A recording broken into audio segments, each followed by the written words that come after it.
Hey everybody, welcome back. Well, another all-time high and another day that ends in Y. You didn't know I could rhyme, right? But this is pretty important because we're seeing rotation. We're going to talk about that. And I don't really think that this was ideal, candidly. This, to me, feels like we're filled with a little bit of hyperbole. And I'm going to get into this in some great detail here.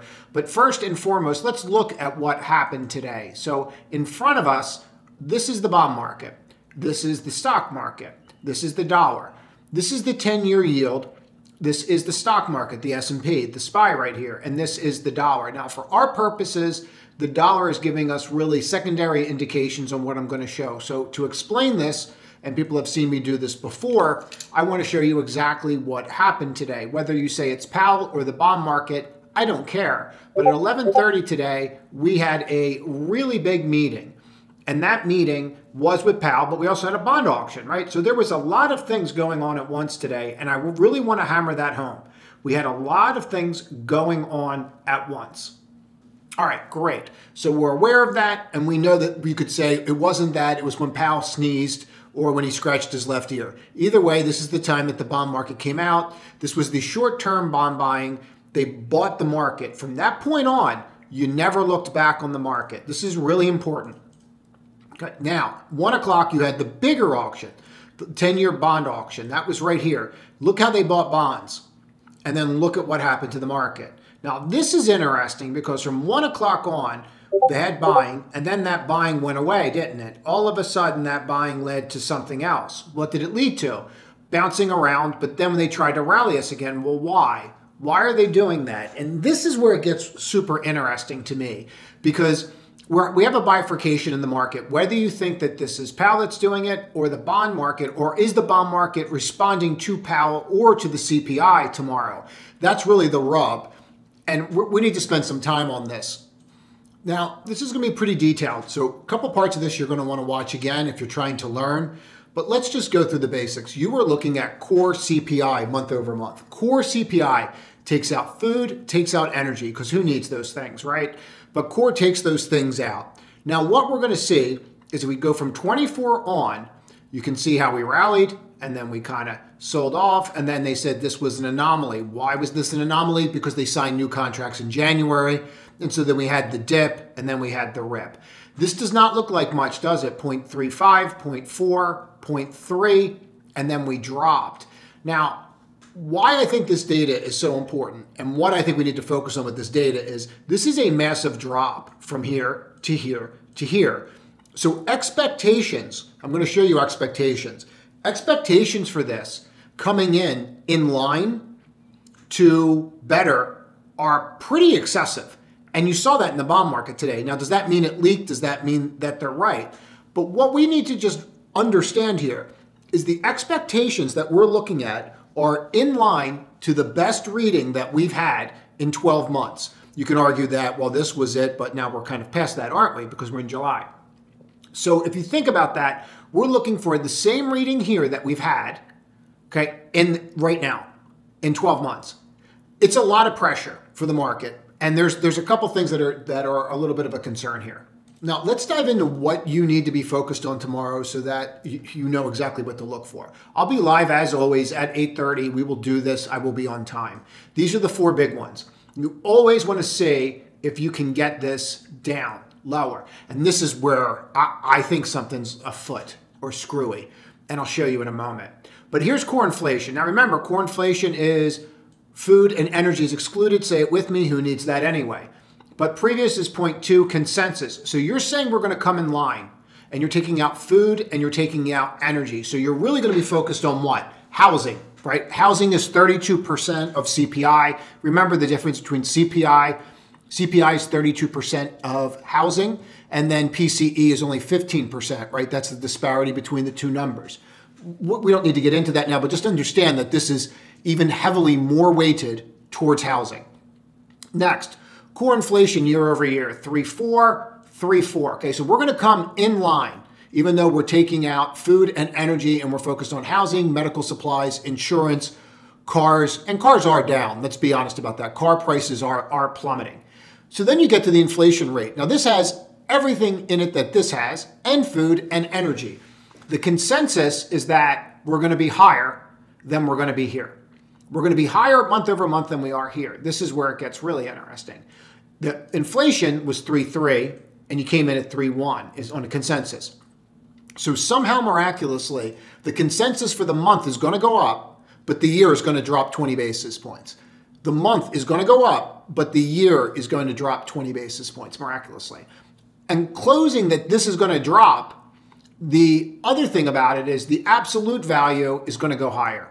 Okay, the absolute value is going to continue to go higher. So when you start trying to wrap your head around this noodle, a lot of it doesn't make a lot of sense. And there's some big discrepancies here, but I don't know why they're not pointing them out. We're going to get into it. Anything on jobless claims over 250 is going to be an issue. We need to watch that. Bostic will speak because he's jealous that Powell got to speak for 2 days, so he's going to have to say something. Inflation bad, we'll fix it. Who knows what he'll say. But then you're going to want to watch these bond auctions, the 4, the 8, and you got to watch the 30. This is the big dog. Now, what's interesting about this is I was very focused on the 10-year today, but the action came at the 11:30 time today. So you always have to watch both, but 30 years you really have to watch. And what all institutions focus on is core inflation, because supply and demand is easier to move with food and energy. So that's why they actually do core. There's actually a method to it. Now, every firm does this, and the firm that I chose to go with and show this is JP Morgan. And what I'm showing you is their internal notes that they're showing their institutional clients that will tell you exactly, hey, this is where we think the tail risk is. All right, so this is a first tail risk scenario in their mind, meaning this is where they think that they're going to have an issue, okay? What does that mean, that this is where they think they're going to have an issue? It means that for some reason, this could lead to them selling the market down. Here's what really bothers me about this. This is not deep in the weeds. This is a little in the weeds. We're looking for 0.2, which is the lowest reading that we've had. So the expectations of 0.3 and coming in a little higher, I know everything's dropping. I'm aware that everything continues to drop. This just seems like a really low number, and we're just accepting that this is going to happen and it's going to come in lower. So to me, the tail risk is to the upside in CPI month over month that could lead to us selling down. I don't know what's going to happen. Remember, these numbers are only what we see. And these numbers, no matter what administration is, so please take it that way when I say this, they all play with these. For example, this year they took coffee out of CPI. I mean, you can literally go and Google that for whatever reason, but they did. So they can play with these. They have some wiggle room, not all wiggle room. But if we say 0.3, so you're saying we're supposed to come in at 0.2, we're going to come in at 0.3, and they're assigning a 0.25% chance of that, and you're like, well, that would be some tail risk. We would like to see core goods, and remember, this is core CPI, that's their focus on. Deflation reverse and push monthly number higher. Depending on the magnitude of the print of last week's weak growth prints, you'd like to see the market shift towards recessionary narrative at best, stagflation narrative at worst. Look for bonds to sell off with credit spreads widening. So they're saying that we could sell off between 1.25% to 2.5%, but there's only a 2.5% chance of this happening. I think that they're way off, and I'll get to why I think that, but it doesn't matter. The number is going to be the number, and I'll trade what happens, as always. 15% that you're going to come in at 2.5 or higher. So if we were to take this side of the bet and say, does this number miss, meaning come in hot, right? They're basically saying there's a 17% chance, and then they're looking at it here and saying, okay, in that case, you're going to sell off 75 basis points to 1.25%. Now remember, they're only looking at a 17% chance on that, because what I'm going to show you next is not going to make any sense. So here you have 30%, 20 to 25. If they come in line, it'll read like 0.2. This is in line with street expectations. Everything's rosy, could be negative and then bounce, whatever. 35% that you're going to come in. Now they're starting to say that you might come in lower than 2. You're going to come in at 1.5. The softest since August 21st, right? This is a big deal. That's what I keep saying. It's a really big deal what they're printing here. So that's why I'm spending so much time on it, because I think that they're a little, you never know how it's going to go. I don't think that they're assigning the expectations correctly. And if they're not assigning them correctly and institutions are reading this, then I think that there could be an issue. Seeing a decline in shelter prices is the only way that they're telling you that you're getting down here. The immediate reaction will be positive. If China's PPI print comes in below expectations and or month-on-month basis, China actually had decent data, by the way. And they're saying so that we could see 1.5%.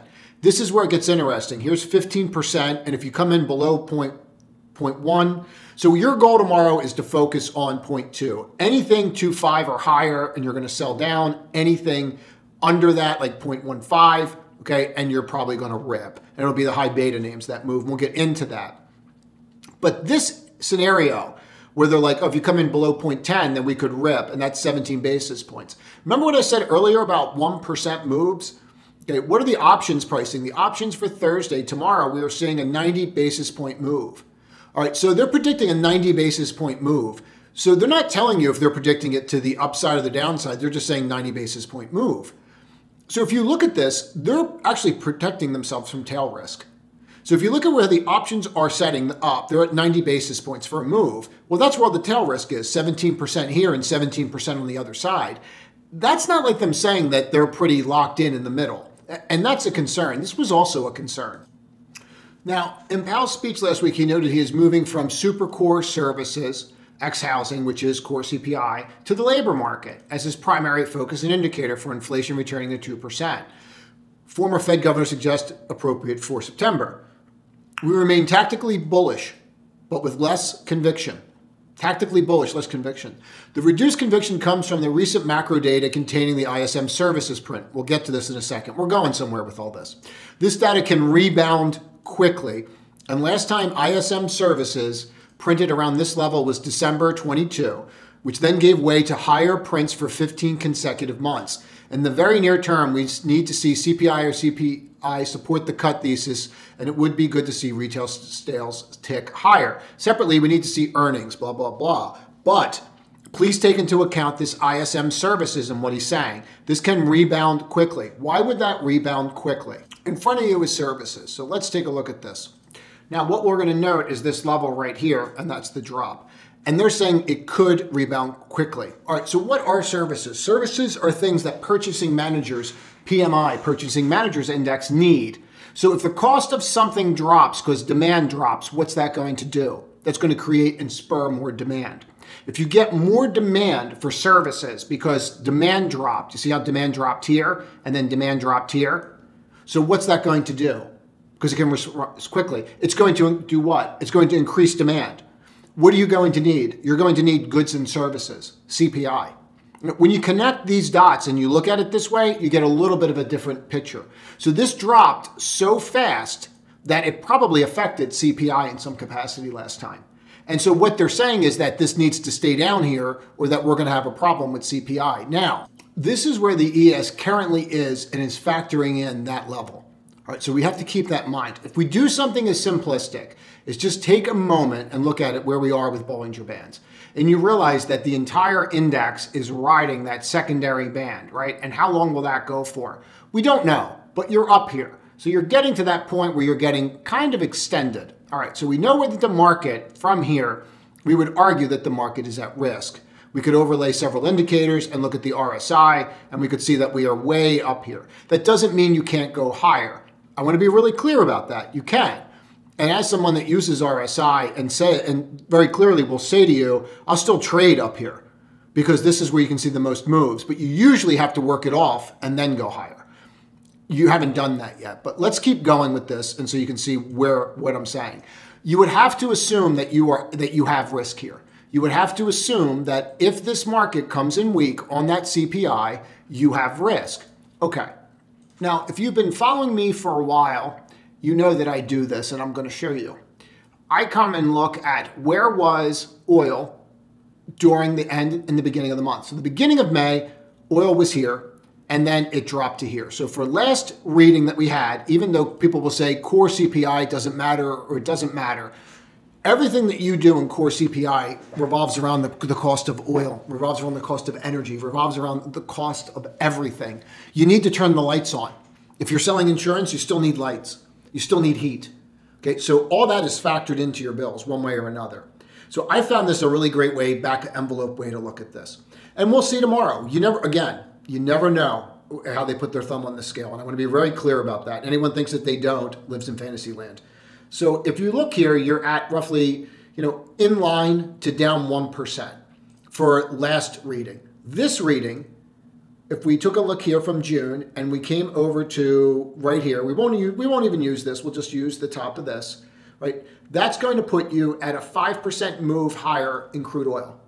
All right, so even if you're just looking at core and you don't look at inflation, that's going to be higher in and of itself. Now, if you look at gasoline, and we just focus on gasoline here, and this is June, but to put it in perspective, what we'll do is we'll just go back to May so you can see what we had going for us, right, in May. So for May, this is where gasoline was, and then we'd come across and say, okay, well, where was gasoline at the end of the month? Well, right here, it was down 7%. Well, certainly that had to affect CPI, and I'm here to argue that it would affect core CPI. So where does this month start? Oh, well, this month starts right here. Oh, great. It starts at the bottom of the chart. Perfect. Let's take the low of that. Okay. You have a 7% increase in the price of gasoline futures over the past month. And they're predicting that this is going to be lower. And they're saying that the probability of it coming in higher is not really that great. 2% really for it to come in at 0.3.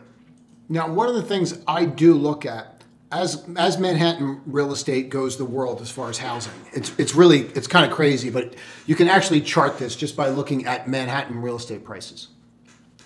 And I look at the inventory, because if you have more inventory, then you're going to lower prices. And it actually tells you the charting on where you're going more than anything else. Now, if you look at this area right here, you'll see the peak here, and then you'll see how the inventory dropped, and that affected the housing market.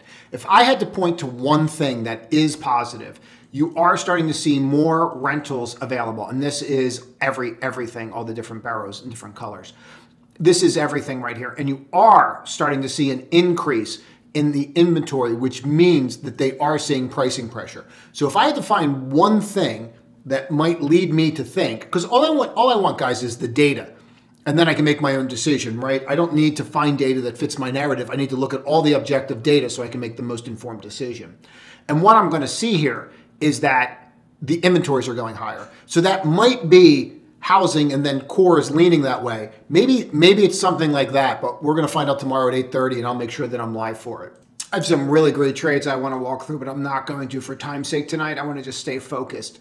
If you take a look at the NQ and how we acted today, I think it's more important to see where the money's going and where the money went. So if we look at that, we would just go and take a look at the real basics. And so I would start with not all these sectors. Where I would start is the bear sectors to start with. These are all on TradingView, and I'm happy to share the majority of them with people. If you want to follow me on there, there's got to be a way that I can post them. Someone can show me how to do that in the script area. Let's clean off my levels here. And what we want to do here is we have a day up and we have the NQ there.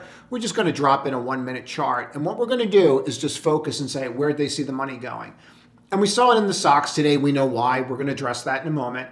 XLU, XLK, but XBI is kicking up. XLV, XLRE, right? So we have some areas here, and it's not like they're feeling the need to go out there and be defensive ahead of this.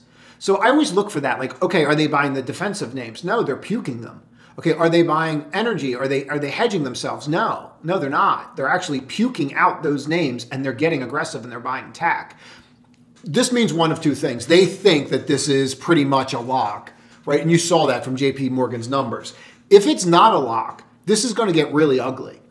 And so for me, I'm always prudent with this stuff. I just usually close things that I think are most at risk before this happens, because I can always buy back, right? I can't always sell at the same price. So I would just rather not have the risk. But if you look at this, why would you buy utilities ahead of this? Well, you know, it's an interesting batch, to say the least. As always, please share this video if you find value in this. It's really important to me to get this out there so people can see what it actually takes to be successful at trading. There's so much noise out there. I get asked all the time for sponsorships and to run ads in the middle of this. I purposely don't do it so that you're not bothered. So I need you to help me combat that by sharing this. And your comments on how to make these videos better is greatly appreciated. I'm having a lot of fun doing this and showing you how I trade. And the people that are on the wait list, I know a bunch of you already got your invitations. A bunch of invitations are going to go out for the next 72 hours, and then I will shut down the community for a period of time for enrollment, and we'll go from there. So if you're on the list, please be on the lookout. If you're not and you're interested, make sure you get on the list, because it will be closed for a period of time. This is fascinating to me, but here's my problem. I love this chart. I mean, it should be in a textbook. If I ever write a trading book, this will be in it. But I love this. And you can see that level right there. What's crazy is this level goes back on the weekly on Tesla. Now, if you look right here, you rejected. And you're rejecting. I actually tried this again on the push. Because when you're up here, look at the shooting star, right? See it? Now, it didn't completely reject yet because you don't have the confirm till tomorrow. But you're at these core levels on some of these names. Wait till I show you the cloud and what's going on there. But you're at the core level on some of these names. If you look at this on the RSI, and I don't know how people don't want to trade with this, but you're up at like a 97 and 98. You've got nowhere to go, right? There's nowhere to go. It's like, who was that guy? Richard Gere, all first center gentleman. He's got nowhere to go. There's nowhere to go. You can't go up anymore. So if you take a look at this, I mean, that's pretty much your level, right? That's where you're at. It is what it is. How many times have you been here? 3 times. How'd that go? Not very well. When it ends, it doesn't end well. It usually ends in tears, people's hopes and dreams. And that's pretty much the end of it. Okay, so I like the name a lot. I'd like it to pull back before getting involved. The thing that everybody is missing, in my opinion, is how great Taiwan Semi was. I don't think people truly understand. I'm going to get into it on Saturday in more detail. This was really good. And yeah, does it deserve to be up here? Yeah, I think it deserves to be up more. We actually were long it coming in via calls, and we were long NVIDIA calls, and I've been in NVIDIA back and forth and back and forth. What I would say to you is you are seeing rotation, and we're going to talk about this. I don't care that it's trading up, and I love the hammer, but do I really want to be in new positions here going into CPI when I could just print it off the open at 8:30 in the morning tomorrow? Probably would rather do that and just keep my existing positions. What's important about this bar, guys, this is your second highest close ever on the name. So if we're going to rip, that's great. I have all the time in the world. But I don't need to do it here. I don't need to be that guy that takes that risk in case that number comes in. I would pay very close attention to these names because they're diversifying out. And you're seeing that. Like, even if you go and take a look at KLAC, for example, and you can see how that just absolutely unequivocally ripped, and they're all breaking out today. All these names, this theme is not going to go away. And for time's sake, I'm not going to get into all of it right now. The Apple theme and how Apple pushed the end of the day is exactly what you want to see. Them coming out and talking about their new sales. Give them Marbuzu white at the top of a chart. It really doesn't get much better technically. My concern is that this is a perfect time for something to come in and just hammer us. And I'm always playing defense. I'm always pessimistic. So I have to look at those numbers objectively that I see. And what I see right now is I see risk. But you couldn't really ask for anything better.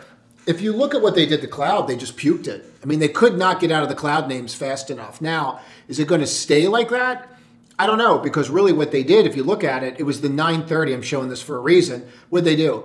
They puked it out at 9:30. Well, who sells at 9:30? Retail, right? Retail sold. Who stepped in? Institutions. We have to look at this stuff. You have to be objective about what's really going on out there. You know, that's like when you look at that smart money index that I show. And then here we are, IGV. Who sells? Okay, well, that is retail dumping, and who's buying all day? Institutions into the end of the day. So retail pukes it, their hopes and dreams are smashed, right? And then institutions picks up the pieces. Remember, retail moves super fast, and institutions move super slow. Right? They use that to their advantage. It's important for us to understand that. So there are a ton of names to look at. I would not rule these out, but I think you're at the tail end of this before something could really put the kibosh on it. And a hot CPI number to me could do that. I mean, honestly, this is where you really, like, I should really break out the stool, but I want to do it not tonight. But here you are, all-time highs on ASML. There's a reason for this because Taiwan Semi doesn't really exist without this company, but we'll get into that later. We actually did a trade in this today and actually were able to pull out about, I guess, close to 30 points. But this will probably continue, and I'll do more on this on Saturday and what's going on. That's it.